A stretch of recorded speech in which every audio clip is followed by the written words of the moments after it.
அஸ்ஸலாமு அலைக்கும் friends, welcome to அழகான சமையலறை. இன்னைக்கு நம்ம சாஃப்டான இனிப்பு கொழுக்கட்டை வெறும் ரேஷன் புழுங்கரிசியை வச்சு எப்படி செய்கிறதுன்னு பார்க்கலாம் ஃப்ரெண்ட்ஸ். இந்த மாதிரி லாக்டவுன் டைமில் வீட்டில் இருக்க ரேஷன் புழுங்கரிசியை வச்சு ஈஸியாக ஒரு ஸ்நாக்ஸ் செஞ்சு கொடுத்துடலாம் ஃப்ரெண்ட்ஸ்.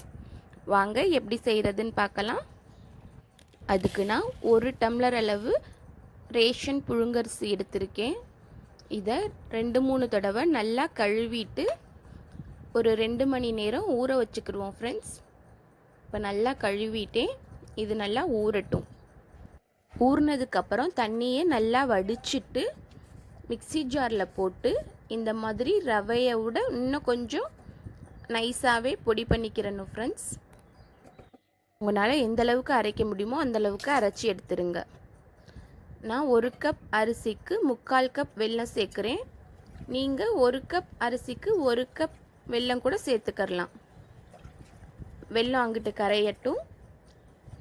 மாவு கிண்டுறதுக்கு தண்ணி வச்சிடலாம். நான் 1 கப் அரிசிக்கு 2.25 டம்ளர் தண்ணி வச்சுருக்கேன் ஃப்ரெண்ட்ஸ். வெல்லத்தில் 2 ஏலக்காய் நச்சு போட்டிருக்கேன்.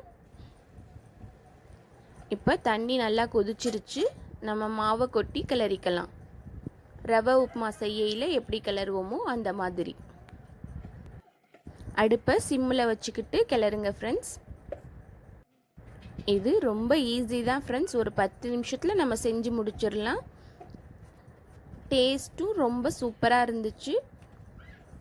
கொழுக்கட்டை ரொம்பவே சாஃப்டாக டேஸ்ட்டாக இருந்துச்சு ஃப்ரெண்ட்ஸ். கண்டிப்பாக ட்ரை பண்ணி பாருங்கள்.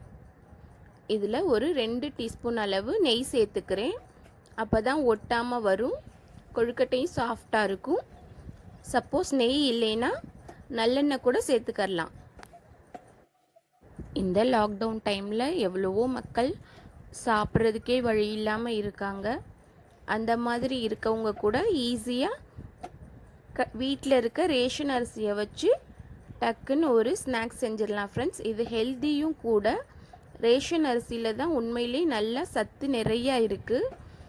பட்டை தீட்டாமல் நம்மளுக்கு அப்படியே வர்றதுனால அதில் சத்துக்கள் அப்படியே இருக்கும் ஃப்ரெண்ட்ஸ். இப்போ தண்ணி தொட்டு மாவை தொட்டு பார்க்கணும். மாவு ஒட்டாமல் வந்துருச்சுன்னா நல்லா வெந்துருச்சுன்னு அர்த்தம். நம்ம கரைச்சி வச்சுருக்க வெல்லத்தை இதில் சேர்த்துக்கிடுவோம். பாகுபதம்லாம் தேவையில்லை ஃப்ரெண்ட்ஸ். வெல்லம் ஜஸ்ட் கரைஞ்சா போதும். வெல்லத்திலே நான் உப்பு போட்டு கிளறி இருக்கேன் ஃப்ரெண்ட்ஸ்.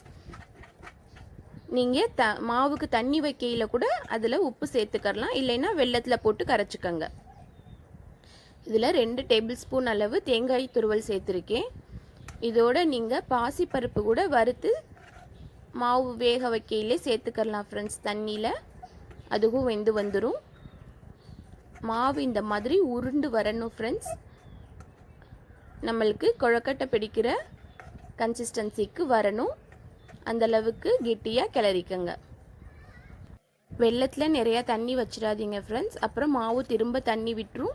நம்ம அதை ரொம்ப நேரம் கிளறணும். அதனால் கம்மியான அளவு தண்ணி வச்சு வெல்லத்தை கரைச்சிக்கங்க. இப்போ மாவு ஒரு 10 நிமிஷம் ஆறிருச்சு பாருங்கள். இந்த மாதிரி கன்சிஸ்டன்சியில் இருக்குது. இதை நம்ம கொழுக்கட்டைகளாக பிடிச்சி இட்லி பாத்திரத்தில் வேக வச்சு எடுத்துக்கலாம்.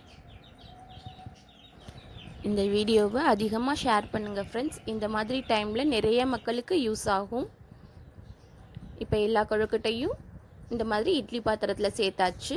இதை ஒரு 8லேருந்து 10 நிமிஷம் நல்லா வேக வச்சு எடுத்துக்கிடுவோம். மாவு வெந்த மாவுங்கிறதுனால 10 நிமிஷத்துக்குள்ளே வெந்துடும். இப்போ நல்லா வெந்துருச்சு. இதை அப்படியே ஒரு 10 நிமிஷம் விட்டுட்டு அதுக்கப்புறம் வெளியில் எடுங்க ஃப்ரெண்ட்ஸ். ஆறுனதுக்கப்புறம் அவ்வளோதான், ரொம்பவே சாஃப்டான புழுங்கல் அரிசி இனிப்பு கொழுக்கட்டை ரெடி. இதை நீங்கள் இட்லி அரிசியில் கூட செஞ்சுக்கலாம் ஃப்ரெண்ட்ஸ். அதுவும் நல்லா தான் இருக்கும். ஓகே ஃப்ரெண்ட்ஸ், இந்த வீடியோ உங்களுக்கு பிடிச்சிருந்தா லைக் பண்ணுங்கள், ஷேர் பண்ணுங்கள், மறக்காமல் சப்ஸ்கிரைப் பண்ணுங்கள். தேங்க்யூ.